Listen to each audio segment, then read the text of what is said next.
반갑습니다, 여러분. RS입니다. 어제는 장 초반에 하락하는 듯한 모습을 보였다가 결국 나스닥 상승으로 마감했습니다. 어제는 유의미한 실업수당 청구 건수 발표가 있었습니다. 예상치보다 많이 상회하는 모습을 보였죠. 배드 이즈 배드로 갈 줄 알았던 증시는 결국 상승 마감했습니다. TQ는 2% 상승 마감했고 테슬라는 185불에서 마감했습니다.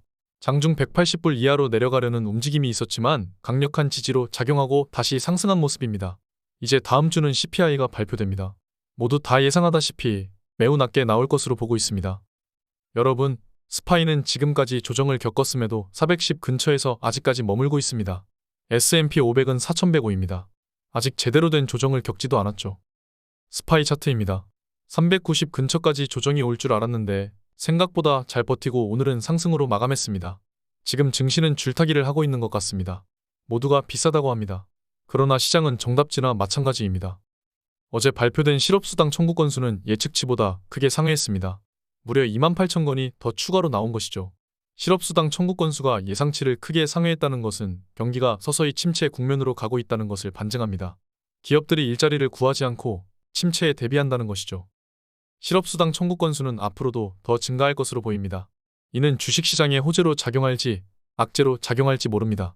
그러나 한 가지 확실한 부분은 과열되었던 노동시장도 이제는 열기가 서서히 가라앉고 있다는 것입니다. 인플레는 잡혀가고 있다는 신호가 나오고 있습니다. 이제 중요한 것은 실업률입니다. 오늘 3월 고용보고서가 발표됩니다. 신규 고용도 줄어들 것이라고 보고 있고 이에 따라 패드와치의 금리 확률도 팽팽한 상황입니다. 이런 상황에서 패드와치를 보면 금리 인상 확률이 정말 반반입니다. 동결이 약간 더 아래이지만 다음 달 금리는 점점 동결될 확률이 높아지고 있는 중입니다. 지금 경제지표들은 전부 냉각되는 발표가 이어지기 때문입니다. 침체를 우려하고 있습니다. 오늘 발표될 실업률은 3.6%를 예상하고 있습니다. 이 또한 금리 동결 확률을 높일 수 있습니다. 전월 31만 정도에서 지금은 23만을 예상하고 있습니다. 오늘 밤 발표가 중요합니다. 소식은 바로바로 전달해드리겠습니다. 어제 또 중요한 발표가 있었죠. IMF 총재가 글로벌 경제 성장률을 3% 정도로 예상한다고 발표했습니다. 선진국들은 고금리 영향으로 앞으로는 신흥국과 중국, 인도가 강할 거라고 예상하고 있습니다. 이미 중국은 양적 완화를 하고 있으니 당연합니다. 지금은 대출 증가세도 둔화되고 있습니다. 저번 달 FOMC에서도 파월은 신용경색이 매우 경계할 요소라고 말했죠.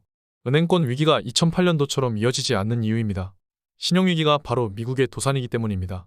미국은 금융으로 세워진 나라입니다. 블룸버그가 중요한 말을 했습니다. 인플레가 둔화되고 있는 상황에서도 금리 인상을 한다면 그것은 엄청난 경제적 비용을 추가한다는 것입니다. 지금 금리 인상을 중단해야 한다는 것이죠. 다음 달 금리 결정이 어쩌면 새로운 바닥을 만들지 아니면 연착륙을 확실시할지 정하게 만들 것입니다. 이제 이런 오피니언도 나옵니다. 미국 기업들은 마진을 보호할 수 있다는 것이죠. 실제로 가격을 바꾸는 것이 탄력적입니다. 미국 기업들은 가격 결정력이 있다는 것이 중요합니다. 테슬라는 실제로 차량 가격을 마음대로 결정해서 시장 지배자 측면이 강조되었죠. 인플레가 긍정적인 이유는 바로 소득 증가에 있습니다. 인플레가 일어나면 소득도 증가하게 되는 것이죠. 고용주들은 국민연금이 오르면 그에 맞게 임금을 올려야 하는 이유와 마찬가지입니다. 저는 여전히 연착륙의 확률을 제일 높게 보고 있습니다. 저 또한 경착륙을 바라고 많은 사람들이 경착륙을 두려워하지만 그러한 일이 일어날 확률이 크게 높다고 보지 않습니다.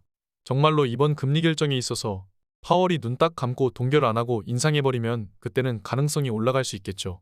그러면 우리의 마지막 매수 타이밍이 다가올 겁니다. 내년 미국 대선을 위해 올해부터 서서히 금리를 내리면서 경제를 연착륙시킬지 아니면 바이든 재선을 위해 그레이트 리셋을 하고 그 과정을 회복시키면서 다시 바이든을 재선시킬지 정치경제학 측면에서 봐도 재밌는 1년이 될 것입니다. 이 사이에 새로운 부자들이 가장 많이 탄생할 것입니다. 여러분, 부자는 하락장에서 탄생합니다. 그것을 꼭 기억해야 합니다. 오늘 여기까지 하겠습니다. 한 주 동안 수고 많으셨습니다. 감사합니다. 지금까지 목숨 걸고 레버리지와 테슬라 투자하는 RS 미국 주식이었습니다. 감사합니다.